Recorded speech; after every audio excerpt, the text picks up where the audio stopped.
Hello hello, welcome to the show. मैं हूं अनोखा अंकित, ये है ओए क्रिकेट और ये है India versus Australia pink test match Adelaide Border Gavaskar trophy 2024 day 2 का एनालिसिस।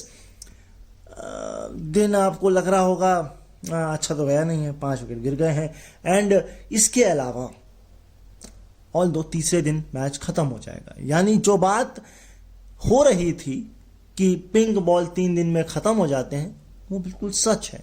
उसके बावजूद अगर इंडिया पिंक बॉल खेल रही है ऑस्ट्रेलिया में, तो ये मैं कल भी कह चुका हूं, आज भी कह रहा हूं कि भैया क्यों क्यों क्यों क्यों क्यों ओखली में सरते रहे हो। खैर, अगर मैं शुरुआत करूं मैच की, तो मुझे जो सबसे इंटरेस्टिंग चीज ये लगी वो ये लगी कि ट्रेविस हेड जब आ रहे थे तो उन्होंने पहले कहा रुको बेटा, जरा सब्र करो, स्टीव स्मिथ को ग्राउंड से बाहर चले जाने दो, नहीं तो तालियां ऐसा लगेगा वो आउट हुए, इसके लिए है।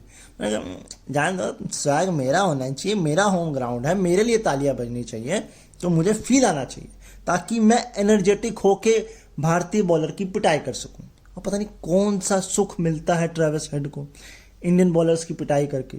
नहीं, ऑल दो एज ए क्रिकेट उत्साही पीपल, एंथुसियास्टिक, ये बोलते हैं ना, नहीं बोल पा रहा हूं, खैर कोई बात नहीं। तो क्रिकेट एंथुसियास्टिक जो पीपल हैं या जो क्रिकेट को पसंद करते हैं, उनको ये अच्छा लगा होगा।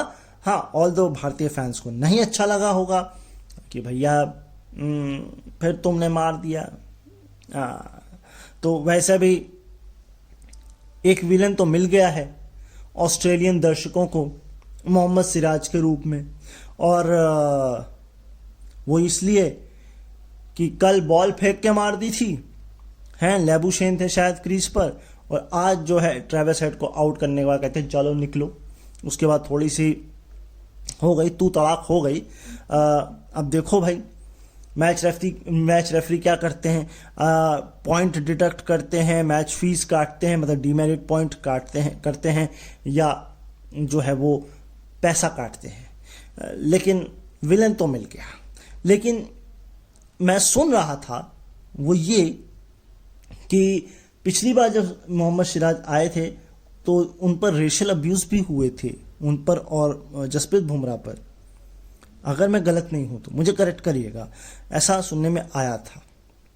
उसका क्या हुआ पता नहीं, लेकिन कुल मिलाकर के ये तो हो गया, विलन तो उनको मिल गया। अच्छा, दूसरा, अब विलन की बात हो रही है तो कुछ हीरोज की भी बात कर ली जाए।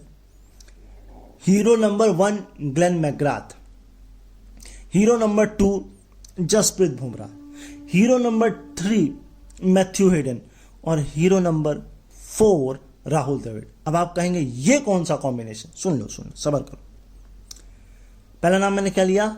Glenn McGrath. तो ग्लेन मैकग्राथ से हर्षा भोगला ने पूछा कि भैया मुझे ये बताइए कि अगर जसप्रीत बुमराह जैसा यंगस्टर तुम आपके पास आएगा तो क्या आप उसको, और अगर वो, मतलब कहने का मतलब ये था कि मान लीजिए यंगस्टर आ रहा है आपके पास और वो जसप्रीत बुमराह की तरह से ही कॉपी कर रहा है, तो क्या आप उसको करेक्ट करोगे या उसको कहोगे ठीक है जैसा है चलने दो?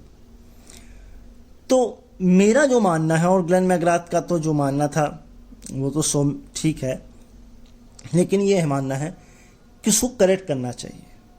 हाँ, ग्लेन मैकग्राथ ने कहा कि मेरे पास यंग एज में आया था जसप्रीत बुमराह, मैंने उसको पहली बार देखा, तो उसके थोड़े से ना कुछ प्रॉब्लम थी नीज वगैरह में ना, तो वो थोड़ा सा सही नहीं उस पिकअप कर जंप कर पा रहा था, लेकिन उसने खुद ये पिक किया है।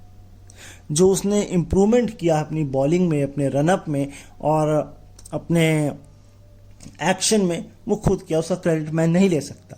तो हर्षा भोगला ने कहा लोग कह देते हैं, ले लेते हैं, मगर आपने बड़े आराम से कहते नहीं मैं नहीं लेता। अच्छा, उन्होंने ये भी बोला ग्लेन मैकग्राथ ने रनअप को लेकर, तो बात ऐसी थी कि ग्लेन मैकग्राथ ने भी शॉर्ट रनअप ट्राई किया था, तो जो स्लिप में खिलाड़ी थे वो थोड़ा उसका मजाक उड़ाने लग गए, तो उन्होंने वापस 2 ओवर के बाद वापस अपना फुल रनअप जो उनका था वो लिया। तो कहने का मतलब ये है कि ज़रूरी नहीं आप लॉन्ग रन अप लें या शॉर्ट रन अप लें, आप एक्यूरेट रहें और आप कॉन्फिडेंट रहें। तो कहने का मतलब यह है सिंपल सा कि अगर जसप्रीत बुमराह की कॉपी आप कर रहे हैं, करना चाहते हैं, तो फिर आप में यूनिकनेस नहीं रहेगी। अगर आप श्रीलंका में देखेंगे तो लसिथ मलिंगा की कॉपी इस वक्त 2 खिलाड़ी और करते हैं। क्या वो उतने फेमस हैं? क्या जनता उसको लाइक करेगी? नहीं। हर एक का यूनिक एक्शन होना चाहिए। ब्रेट ली का है ना, लसिथ मलिंगा का था, जसप्रीत बुमराह का है। सो ये है। अच्छा, एक और इसी में पॉइंट ये था कि ग्लेन मैकग्राथ को लोग कहते अरे बड़ा ही खतरनाक आदमी होगा, कैसे बात करेंगे, और मतलब गुस्सैल होगा। तो हर्षा ने कहा कि ऐसा है कि एक बार मैं मैकग्राथ और निक नाइट, इंग्लैंड के हैं शायद, ये तीनों बैठे थे, और जब निक नाइट ने जब बात करी ग्लेन मैकग्राथ, तो कहते यार मेरे को तो बड़ा अच्छा मेट मिल गया। तो ग्लेन मैकग्राथ का ये कहना था नहीं देखिए हो जाता है, फास्ट बॉलर्स की ऐसी छवि बन ही जाती है। अच्छा, मैं अपना एक इंसिडेंट यहाँ पर शेयर करना चाहूँगा। मुझे याद है मेरे शायद 9th या 10th के एग्ज़ाम्स थे, और शेन वॉर्न बड़ा फेमस थे उस वक्त।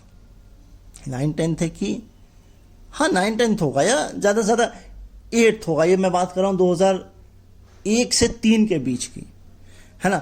सो बेसिकली शेन वॉर्न की पूरी एग्जैक्ट बॉलिंग की कॉपी मैंने एग्ज़ाम देकर आके दोपहर में छत पे धूप में करी है, कायदे से करी है, तकरीबन 45 मिनट, और फिर डेली का रूटीन बना लिया था। तो मैं वो पिक कर लेता था शेन वॉर्न की बॉल, वो एक्शन मुझे बड़ा पसंद था। तो ये हो गया, एक तो ये मेरी जो कहानी है वो हो गई। अच्छा, मैंने 2 खिलाड़ियों के बारे में आपको बता ही दिया, एक ग्लेन मैकग्राथ और एक जसप्रीत बुमराह दोनों। लेकिन एक कहानी मैं अपनी और बताता हूँ जो अभी रिसेंट घटी है मेरे साथ। एक्चुअल में मैं एक ग्रुप में हूँ, उसके बारे में आप ना जानिए, बस ये जानिए कि एक मोहतरमा थी, नाजरीन आप उन्हें कहें, तो उनका परसेप्शन मेरे को लेकर ये हो गया था कि भैया ये आदमी शो करता है, शो करने के बाद चला जाता है, किसी से हाय हेलो नहीं करता है, कहीं आता जाता नहीं है, ये कितना सीरियस आदमी है? और ये बात है आज से 10 साल पुरानी, जब ये परसेप्शन उनका बना हुआ था। अब आप ही मुझे यहाँ सुनते हैं, आप बता दीजिए मैं ऐसा लगता हूँ? नहीं लगता ना। तो उनका भ्रम भी टूटा उनके बर्थडे पर अभी 15 दिन पहले उस ग्रुप में। कहता अच्छा ये तो ऐसा है, हम तो उसको ऐसा समझते थे। तो ये परसेप्शन बन जाता है। अब जैसे मैथ्यू हेडन का परसेप्शन बना हुआ है कि बोबे कैसा आदमी होगा, है कितना अग्रेसिव है, क्योंकि इंग्लैंड बॉलर्स की बहुत पिटाई की है, हमारी भी की है, सबकी की है।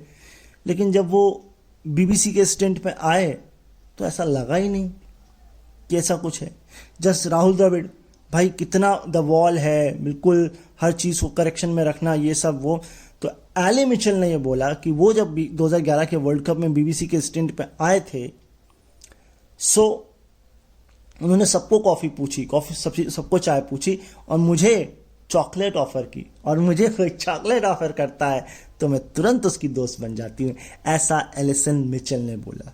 तो मैं कहना ये चाहता हूँ, आप भी चॉकलेट मुझे दे सकते हैं, मैं आपका दोस्त बन सकता हूँ, बस बस बस बस बस ठीक है। अच्छा, ऋषभ पंत की अब बात कर लेते हैं, सारी बात एक और ये खिलाड़ी, फिर नाथन लियो की बात करेंगे। पहले बात कर लेते हैं ऋषभ पंत की। तो मैंने एक चीज़ नोटिस करी, वो ये कि भाई साहब जब बोल रहे थे फास्ट बॉलिंग के समय, तो वो कितना पीछे खड़े थे स्टंप से। इंडिया में आप कीपिंग में खड़े होते हो तो शायद मुझे नहीं लगता आवाज़ थोड़ी और क्लियर आती होगी, वहाँ ग्राउंड्स थोड़े बड़े हैं तो स्टंप से आप बहुत दूर खड़े होते हो तो आवाज़ कम आती। मैंने ये पिक किया, ऐसे ही पिक किया, है ना। दूसरा, ऋषभ पंत ने जो पहली बॉल में बॉलैंड को मारा है ना, उसको कहा रुको तुम्हें सेटल नहीं होने देंगे, क्योंकि ट्रेविस हेड ने यही किया। उसने अश्विन को भी 6 मारा, बुमराह को भी पे भी शॉट मारे और नीतीश हर्षित को शायद हर्षित को, हाँ, तीसरे बॉलर के रूप में सेटल नहीं होने दिया। यही कोशिश कर रहे थे ऋषभ पंत। एक तो उन्होंने स्विच हिट भी मारा है, तो ये भी, तो अगर ट्रेविस हेड है ऑस्ट्रेलिया में तो इंडिया में ऋषभ पंत है। बट अब वही है ना, हमने चीज़ें असिस्ट अच्छे से नहीं करी। और देखिए, आप लोग जितना मुझे कोस लीजिए, आप अनसब्सक्राइब कर लीजिए, लेकिन this is the time to retire Virat Kohli and Rohit Sharma. इसी से मुझे याद आया, किसी ने कमेंट्री के दौरान मैसेज करके ये बोला कि स्टीव स्मिथ को भी रिटायरमेंट ले लेना चाहिए, क्योंकि भाई साहब वो आउट हो गए। अब वो आउट हो गए तो ये सवाल उठता है, भाई लाजमी है। और ग्लेन मैकग्राथ कमेंट्री के दौरान कह रहे थे कि स्ट्रैंगुलेट कर दिया है स्टीव स्मिथ को। तो हर्षा बोले ने इस पर आर्गूमेंट डाला कि अच्छा, बॉलर अगर ऑफ स्टंप पे आउट कराया तो बढ़िया बॉलिंग, अब अगर वो इस तरह से आउट हो रहे तो बॉलर को क्रेडिट नहीं दिया जा रहा, स्ट्रैंगुलेट हो गए। सो स्टीव स्मिथ रिटायर। देखिए, अगर विराट और रोहित की बात हो रही रिटायरमेंट की, तो स्टीव स्मिथ की भी होनी चाहिए, क्योंकि जो उनकी हाईएस्ट पारी है वो शायद 91 की आई थी। और वो कब आई थी? हाँ, वो आई थी इसी साल स्टार्टिंग में, जब वेस्ट इंडीज के खिलाफ डे नाइट टेस्ट हो रहा था वहां पर। सोचिए आप, सोचिए। अच्छा, अब आते हैं नाथन लियो के ऊपर। कल मैंने बात की थी इनके विकेट्स, आज एक इंटरेस्टिंग स्टोरी पता लगी इनके बारे में। और वो इंटरेस्टिंग स्टोरी ये थी कि भाई साहब नाथन लियो नेट प्रैक्टिस करने जा रहे होंगे ग्राउंड पे। अब उनको स्विच ऑन करना था बत्ती का, वो बत्ती का स्विच ऑफ कर दिए। भाई, तो नेट प्रैक्टिस कैसे करोगे? अंधेरे में करोगे? हैं, स्विच ही बंद कर दिया तुमने बत्तियों का, ग्राउंड की लाइट्स ऑफ कर दी। ओहो हो, ऐसा। और मिचेल मार्श, मुझे ऐसा लगा ये भी स्विच ऑफ हो गए उस वक्त, स्विच ऑन और स्विच ऑफ हो गए। क्यों? कंट्रोवर्सी की बात कर रहा हूँ। 2 कंट्रोवर्सी हुई। एक कंट्रोवर्सी तो यही हुई कि भाई मिचेल मार्श को लगा वो आउट हो गए हैं, इंडियन प्लेयर्स को लगा नहीं कि वो आउट हुए हैं, ना अश्विन को, लेकिन वो उनको लगा और वो चल दिए। अच्छा, चल तो दिए, तो अंपायर ने भी आउट दे दिया। फिर अच्छा, वो मुड़ के देख रहे हैं, अरे यार मैं तो चल दिया, मान लो ना चलता तो क्या पता मैं नॉट आउट हो जाता। बाद में स्निको में नजर आया बॉल बल्ले तो लगी ही नहीं है। एक कंट्रोवर्सी और हुई थी, वो कंट्रोवर्सी ये थी कि जो बॉल है और बल्ला दोनों को एक साथ शायद टच करी, तो अंपायर जो है वो थर्ड अंपायर वो कंक्लूड नहीं कर पाए, कंक्लूसिव एविडेंस नहीं था उनके पास कि हम क्या करें भाई। अब तो वो जो ब्रॉडकास्टर है उसने इंडिया का एक रिव्यू घटा दिया। बाद में जब एक रिव्यू लेने की बारी आई तो लग रहा था एक ही है, फिर बढ़ा दिया। भाई कम्युनिकेशन करो ना भाई, हैं, मिस मैनेजमेंट चल रहा है इधर। तो ये सारी चीजें हुई, और भी बहुत कुछ हुआ है ना, बताते हैं। हाँ, तो भाई अगला पॉइंट ये मैंने पिक किया कमेंट्री के दौरान। देखिए, मैच की बात तो क्या ही करें, स्टैट्स बताएंगे आपको थोड़े बहुत, बाकी सब आपको पता है। दरअसल आपको पता है वेस्ट इंडीज ने ऑस्ट्रेलिया के खिलाफ एक अच्छी सीरीज खेली थी। अब वेस्ट इंडीज जाना है ऑस्ट्रेलिया को, यस, और वहां अभी तक 2 टेस्ट मैच होने थे, उसको बढ़ाकर 3 कर दिया गया है। 3, ये अच्छी बात है। लेकिन क्या दर्शक आएंगे? हैं, वेस्ट इंडीज के ग्राउंड में T20 के अलावा कोई नहीं दिखता, ग्राउंड में सन्नाटा पड़ा रहता है। तो ठीक है, आपने 3 रख तो दिए हैं, ठीक है, बस ऐसा ही है। अगली बात करते हैं इंग्लैंड की। भाई उधर जो मैच चल रहा है इंग्लैंड वर्सेस न्यूजीलैंड में, उसी रेट पर इंडिया भी खेल रहा था, पहली चीज। दूसरी चीज, इंग्लैंड का परफॉर्मेंस अगर आप देखेंगे बहुत कायदे से बेन स्टोक्स और ब्रेंडन मैकमुलम के एरा को, तो भाई ये नजर आता है 7 जीते और 7 हार हैं 14 मैच में। तो ये 50-50 है। कन्विंसिंग तो कहीं से भी नहीं, मैंने कल भी इस पर बात की थी। लेकिन जेकब बेथल को अगर आप देखेंगे तो उनका जो है ना रिकॉर्ड है ज़्यादा, 4 शायद उन्होंने फर्स्ट क्लास T20 और 5 शायद फर्स्ट क्लास T20 और 5 शायद टेस्ट मैच खेले हैं फर्स्ट क्लास में, और एवरेज 20 के आसपास है, उसके बावजूद आपने उसको लिया है। लेकिन उन्होंने ऐसा नहीं बुरा, एक्चुअल में ये कॉन्फिडेंस दिखा रहा है, हमें ये करना है, कॉन्फिडेंस दिखाना है ना। तो वो कॉन्फिडेंस के चक्कर में 50 आई बड़ी तेज 37 बॉल में, पिछले मैच में, इस मैच में 96 बनाए। रन तो उन्होंने बहुत थोड़ा फाड़ी मचाई। मैच वो भी कल ख़त्म हो जाएगा। मुझे समझ नहीं आ रहा भाई क्या ही चल रहा है। इसके अलावा कमेंट्री के दौरान मैंने एक चीज़ और पिक की, वो ये पिक की कि भैया अगर हम रोहित को हटा भी दें, कोहली को हटा भी दें, तो हम फिल किसको करेंगे? अब भाई किसी ने कहा पुजारा को फिल कर दो। हाँ, बात तो सही है। अगर लेबोशेन और मिक्सवीनी की हम बैटिंग देखें तो जाहिर सी बात है कि हम ये कह सकते हैं पुजारा फिट हो सकते हैं, क्योंकि उन्होंने दोनों ने बहुत स्लो खेला है, बिल्कुल टुका टुका के खेला है, बिल्कुल टेस्ट की तरह खेला है, और हमको ऐसे खिलाड़ी चाहिए। हाँ, करंट सिनारियो से विराट को हटाइए, सरफराज को खिलाइए, एवरेज डोमेस्टिक में भी अच्छा है और बढ़िया है, और रोहित को हटाइए और जुरेल को खिलाइए। हमें नहीं चाहिए दोनों। हम मानते हैं ये लेजेंड है, लेकिन भैया एक समय होता है। एक साइकोलॉजिस्ट हैं जिन्हें मैं जानता हूं, क्योंकि मैं रेडियो उड़ान पर शो भी करता हूं, और वो साइकोलॉजिस्ट हैं, वो वहाँ पे शो करती हैं, बहुत फेमस साइकोलॉजिस्ट है पुणे की। उन्होंने एक बात बोली है, हर चीज़ की एक वैलिडिटी होती है, हर एक रिलेशनशिप की वैलिडिटी होती है। जैसे आप खाना नहीं खा सकते बासी सड़ा हुआ, दवाइयाँ नहीं खा सकते, वैसे आप रिलेशनशिप भी नहीं चला सकते। तो ये क्रिकेट और आपका जो रिलेशनशिप है, इसकी ये वैलिडिटी ख़त्म हो चुकी है। मेरे शो की वैलिडिटी तब तक है जब तक आप सुन रहे हैं, जब तक आप लाइक कर रहे हैं, जब तक आप सब्सक्राइब कर रहे हैं, नहीं तो मेरी वैलिडिटी भी नहीं है। मेरी वैलिडिटी भी तब तक है जब तक मैं आपको कंटेंट दे रहा हूं। जब मैं आपको कंटेंट देना बंद कर दूं तो वहां भी वैलिडिटी खत्म हो जाती है, और इवन यूट्यूब खुद आपकी वैलिडिटी बंद कर देता है जब आप कॉपीराइट स्ट्राइक और कंटेंट लगाते हैं अपने चैनल पर, या आप बहुत लंबे समय तक वीडियोस नहीं डालते हैं, कर देता है ना, आपके चैनल को डाउन कर देता है, वैलिडिटी कम कर देता है।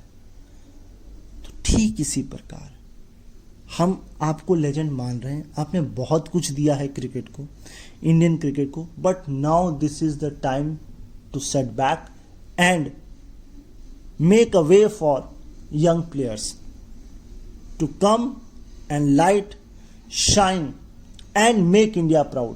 आपको आपके परफॉर्मेंस से आपको अपने देश को ऊपर रखना चाहिए, ये मैं मानता हूं।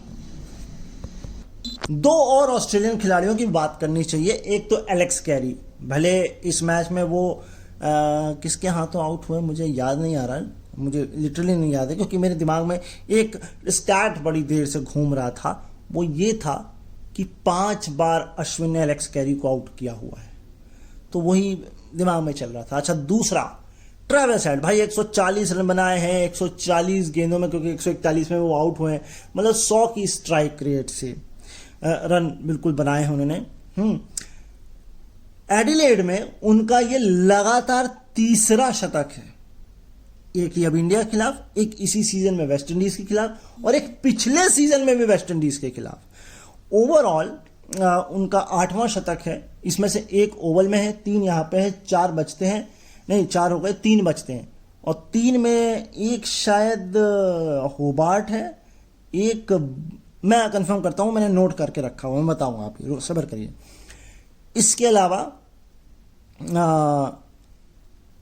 25, अब वो सेंचुरी हो गई तो वो घट के 24 हो गई होगी 51 में, लेकिन आप ये देखिए 50 मैचेस में 51 में 24-25 हाफ सेंचुरी, यानी कि हर 2 में से 1 मैच पे कन्वर्जन 50 तक जाता है। ये होना चाहिए और ये बढ़िया है। ट्रेविस हेड, आप क्रिकेट जीनियस हैं, अगर आप क्रिकेट फैन हैं तो आपको पसंद आई होगी।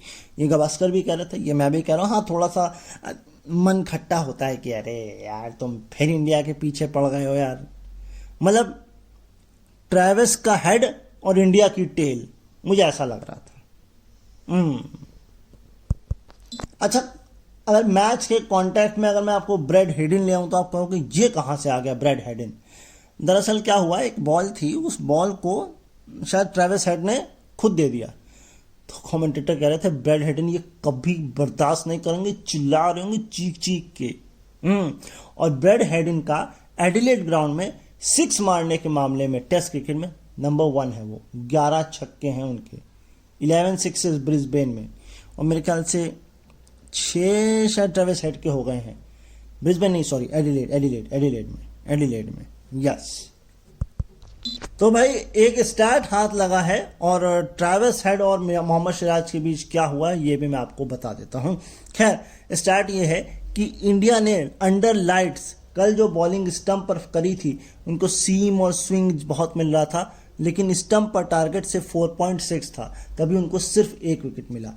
अब आज के दिन पर यानी कि डे 2 पर ऑस्ट्रेलिया ने स्टंप पर हिट किया 11.6। यही वजह है कि उनको 5 विकेट मिले हैं। स्टंप पर अटैक करिए रात में। अब तो मैच चला गया। मुझे अगर कल नीतीश और शुभमन गिल ऋषभ पंत 2 सेशन ने निकाल लिया तो भी चांस स्लिम है, लेकिन हो सकता है फिर कुछ बात। अच्छा, फॉक्स स्पोर्ट्स से यानी कि जो उनका होस्ट ब्रॉडकास्टर्स हैं उनसे ट्रेविस हेड ने बात करी, काफ़ी कुछ बोला कि भैया पिच थोड़ी हार्ड है, उनके सीमर्स बढ़िया हैं। सिराज वाले मुद्दे पर उन्होंने बोला कि मैंने उनको बोला कि आपने बॉलिंग अच्छी करी है, लेकिन वो कुछ और समझ बैठे, और अगर वो इस तरह से अपने आप को रिप्रेजेंट करना चाहते हैं तो ऐसे ही सही। मतलब ओवरऑल मोहम्मद सिराज पर उन्होंने तंज कस दिया है, और ये ऑस्ट्रेलियंस की आदत है कि अपने ऊपर से बोझ उतार के सामने वाले पे डाल दो, ये उनकी आदत है। तो इसमें तो मुझे कोई शक है नहीं। एक दिन में डे नाइट टेस्ट में सबसे ज्यादा रन कब बने हैं? 2023 में माउंट मांगन्यूई में बने थे इंग्लैंड वर्सेस न्यूजीलैंड के मैच में 362। 2016 दुबई, ये तो जगह सुन के मैं हैरान हूं, साल भी सुन के हैरान हूं। टीम और सुन लीजिए, पाकिस्तान वेस्ट इंडीज 369। भैया इन दोनों ने कब खेल लिया डे नाइट टेस्ट, और क्यों खेल लिया? खैर, अब 379 ऑस्ट्रेलिया वर्सेस इंडिया, एडिलेड 2024, और इसके ऊपर भी एडिलेड ही है 383। 2000 क्या है, साल कौन सा है, मुझे 19, हाँ 2019 एडिलेड, और ये था ऑस्ट्रेलिया वर्सेस पाकिस्तान। आंकड़ों से बात करते हैं, बिना आंकड़ों के कुछ नहीं बोलते। तो रोहित शर्मा ने राइट आर्म पेसर के खिलाफ दिसंबर 2023 से ऑफ स्टंप के बाहर या ऑफ स्टंप पर क्या किया है? 23 इनिंग खेली है और 13 बार आउट हुए हैं। एवरेज 14.76 का है, स्ट्राइक रेट 57.14 का है, और अमंग द बैट्समैन जिसने कम से कम 200 गेंदें फेस की हों, ये फ्रीक्वेंसी में आउट होने वाले इसके अलावा कुशल मेंडिस ही हैं। हाँ बस, और कोई नहीं है। यही 2 खिलाड़ी हैं जो इनसे ज़्यादा भी अगर आउट हुए या इनके आसपास हुए हैं तो वो कुशल मेंडिस हैं। रोहित शर्मा और पैट कमिंस की भी राइवलरी जरा आप देख लीजिए। ये है 11 इनिंग खेली हैं, 184 बॉल फेस की हैं, 120 रन बनाए हैं, लेकिन 5 बार आउट भी हुए हैं। तो अब इसको मैं क्या कहूँ मैं इसको? हाफ से थोड़ा ज़्यादा कि हाफ से थोड़ा कम? चलिए मैं इसको 45 पर रख देता हूँ। 50 नहीं कह सकते, 40 तो ज़्यादा हो जाएगा। तो 45% बार पैट कमिंस ने आउट किया है रोहित शर्मा को। भाई जो अब तक नहीं हुआ वो अब हो गया। मिचेल स्टार्क ने 13 इनिंग बाद पहली बार शुभमन गिल को आउट कर ही लिया। 177 बॉलें फेंकी और अब आउट किया है। 162 रन शुभमन गिल ने बनाए हैं। तो ठीक है भाई, किला ढहता है, और वैसे भी आप उनके घर में खेल रहे हैं, और मिचेल स्टार्क पिंक बॉल के वैसे ही बादशाह हैं।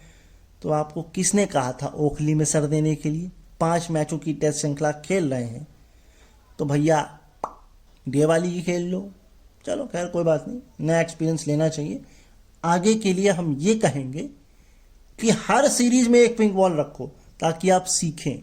यस, आखिरी के जो हमने 4 विकेट निकाले वो 46 कुछ रन पे निकाल लिए, ये अच्छी बात है क्योंकि नई बॉल ली थी और जसप्रीत बुमराह नीचे भी एक बार बैठ गए थे और ऐसा लगा था कि कहीं बॉलिंग नहीं करा पाएंगे।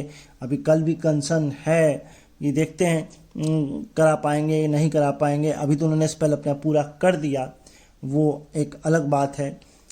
इसके अलावा डे नाइट टेस्ट में मात्र 2 बार ऐसा हुआ है कि आप मैच जीत पाए हों अगर आपने लीड दे दी है, मतलब आपने लीड गवा दी हो, है ना, या मतलब सामने वाली टीम को लीड दे ली हो, उसके बावजूद आप सिर्फ 2 बार जीत पाए हैं। एक ब्रिजटाउन 2018 में श्रीलंका ने वेस्ट इंडीज के खिलाफ किया, 50 रन से जीता। लेकिन 2020 में एडिलेड में कौन सा डे नाइट मैच इंडिया ने खेल लिया भाई, ऑस्ट्रेलिया 53 रन से जीता। ये स्टार्ट में मुझे झोल लग रहा है भाई, क्योंकि एडिलेड टेस्ट तो डे का था जिसमें 36 में आउट हुआ था, मुझे याद है वो अच्छे से। लेकिन डे नाइट, चलिए खैर आप इसको रेक्टिफाई कीजिएगा। एक यशस्वी जायसवाल का रिकॉर्ड है, 15-16 मैच तो उन्होंने खेल लिए, आपको पता है 12 से कुछ तो रन है, तकरीबन 8 शतक, हाफ शतक हैं और 4 शतक हैं, 56 के आसपास की कुछ एवरेज है, तो ये कुछ है आपका यशस्वी का। लेकिन एक टॉकिंग पॉइंट था इस मैच में जो डैरेन लेमन ने शायद उठाया, और वो ये था कि क्या हम एशेस को इंडिया में करा सकते हैं। भाई साहब मैं सोचूं यार, तो बड़ी कमाल की चीज है कि मतलब ऑस्ट्रेलिया इंग्लैंड अपने घर में ना खेलकर इंडिया में खेलें। नाइस पॉइंट ना, मुझे भी अच्छा लगा ये सुन के। ऐसा हो सकता है, लेकिन कब कैसे कहाँ ये पता नहीं।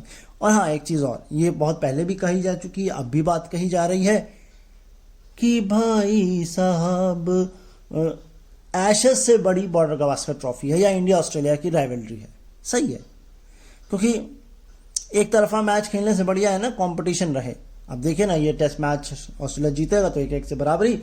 ब्रिस्बेन, यस ब्रिस्बेन में सब कुछ दांव पे लगा होगा, जो लीड ले लेगा मुझे लगता है वो सीरीज भी ले लेगा। मिचेल स्टार्क, अगर पिछले इनिंग में स्कॉट बॉलैंड के साथ ये हुआ था कि बॉल पहली ही बॉल फेंकी और नो बॉल हो गई, आउट हुआ नहीं हुआ जो भी हुआ, इस बार तो उन्होंने ले लिया भाई, इस बार तो यशस्वी को ले लिया, नो बॉल नहीं हुई। लेकिन मिचेल स्टार्क भाई साहब शायद दूसरा स्पेल कराने आए थे शायद, और रोहित शर्मा आउट हो गए, एलबीडब्ल्यू आउट दे भी दिया गया, लेकिन ना बात आ गई। ये नो बॉल का बड़ा चक्कर चल रहा। अच्छा, मैं एक चीज और देख रहा था, 62 इनिंग में शायद पहली बार ऐसा हुआ है, या इससे पहले एक बार हो चुका है जब नाथन लियो ने मात्र 1 ओवर कराया हो, मात्र 1 ओवर, बाकी सब फास्ट बॉलर। 66 या 62 इनिंग के आसपास का ये स्टैट है।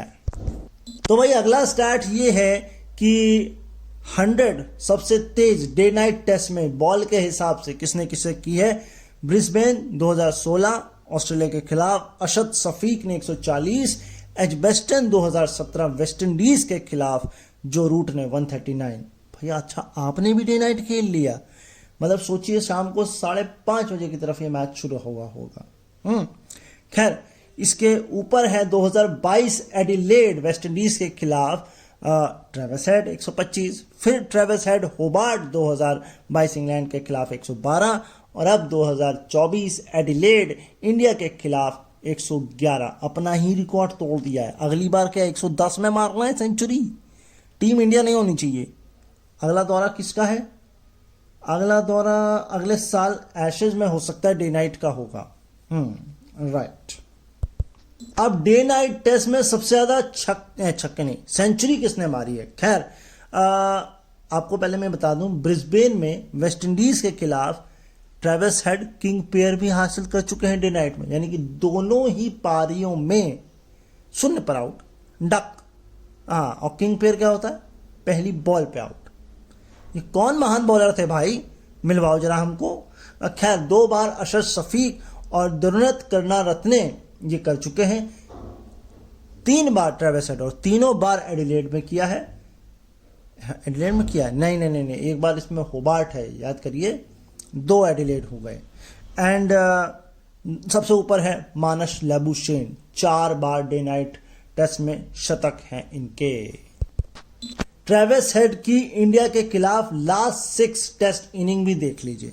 90 run 163 ball, 163 run 174 ball, and 18 run 27 ball, and 11 run 13 ball, 89 run 101 ball, and yes 53 not out in 63 balls. Travis head बहुत पिटाई करते हैं इंडियंस की।